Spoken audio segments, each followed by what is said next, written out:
আমি বাংলাদেশ বিমান বাহিনীর একজন রিটায়ার্ড উইং কমান্ডার। লাস্টলি আমি কমান্ড করেছি বাংলাদেশ বিমান বাহিনীর প্রভোস্ট এন্ড সিকিউরিটি ইউনিট। প্রত্যেকটি মিলিটারি ইউনিট, প্রত্যেকটা সিকিউরিটি ইউনিট, প্রত্যেকটা প্রভোস্ট ইউনিট, ইভেন দিট ইউনিট আমি কমান্ড করেছি। সেখানে ছোট ছোট সেল থাকে। কেন থাকে? অপরাধীকে ধরে 24 আওয়ার্স এর মধ্যে, সাথে সাথে তো দেওয়া যায় না, কিছু প্রসিডিউর, 24 আওয়ার্স এর মধ্যে আমরা হ্যান্ড ওভার করি। মাননীয় চিফ প্রসিকিউটর সাহেব বলেছেন যে আয়নাগর, আমরা আজকে আয়নাগর দেখতে আসি নাই। সেল তথাকথিত এবং টিএফআই সম্পর্কে দুটি কথা বলি, আপনারা মন দিয়ে শোনেন। TFI is a concept.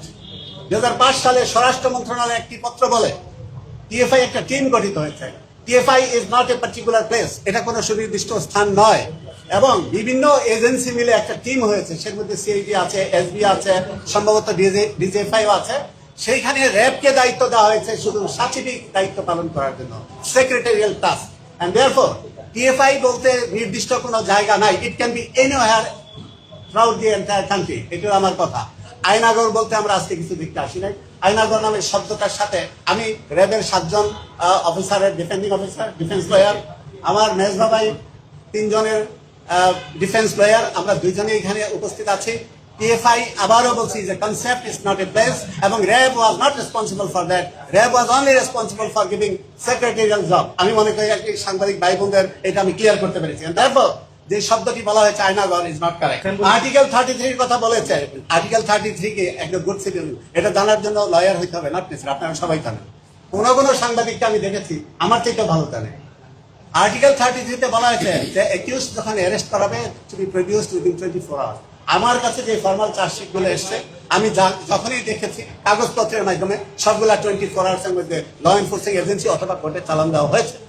তারপরে আরেকটি কথা, মাননীয় চিফ প্রসিকিউটর, তিনি জ্ঞানে গরিমায়, অভিজ্ঞতায়, সম্মানের দিক দিয়ে স্ট্যাটাস আমার অনেক উপরে, কিন্তু তিনি বলেছে টর্চার সেল, যেটা নির্মম টর্চার সেল, যেখানে নির্মম টর্চার করা হয়েছে, শব্দটির প্রতি আমি আপত্তি জানাই এই জন্য। এবং আমি আমার বক্তব্য যা ধরা আমি ট্রাইব্যুনালে দিব, তারা theory of presumption of innocence একটা কথা আছে, প্রমাণ না হওয়া পর্যন্ত একজন ব্যক্তি নির্দোষ।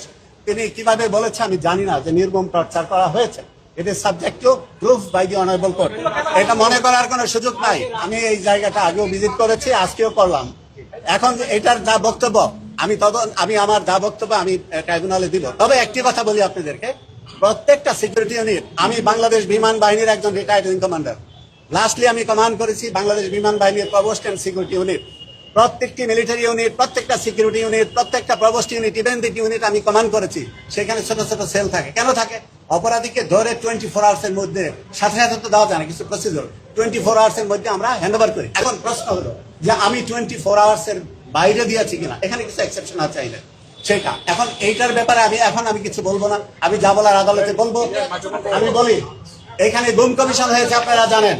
গুম কমিশন ভিজিট করার পরে এই জিনিসগুলা, আমি আপনাকে বলি, আপনাকে যদি একটা জায়গায় নিয়ে যাই, আপনি যদি দেখে আসেন, তারপরে কিন্তু ঘটনাটা বর্ণনা করা আপনার জন্য সহজ হবে না। তো আমি আপনাদেরকে হিন্টস দিলাম, প্রত্যেকটা ইউনিট, দিস র্যাব 1 যদি এটা এমনও তো হইতে পারে, কুড বি, আমি অ্যাজাম্পশন করতেছি, এবং everything is subject to proof, এগুলো আমি ট্রাইব্যুনালে বলবো যে এটা তো একটা অ্যাবান্ডন বিল্ডিং হইতে পারে।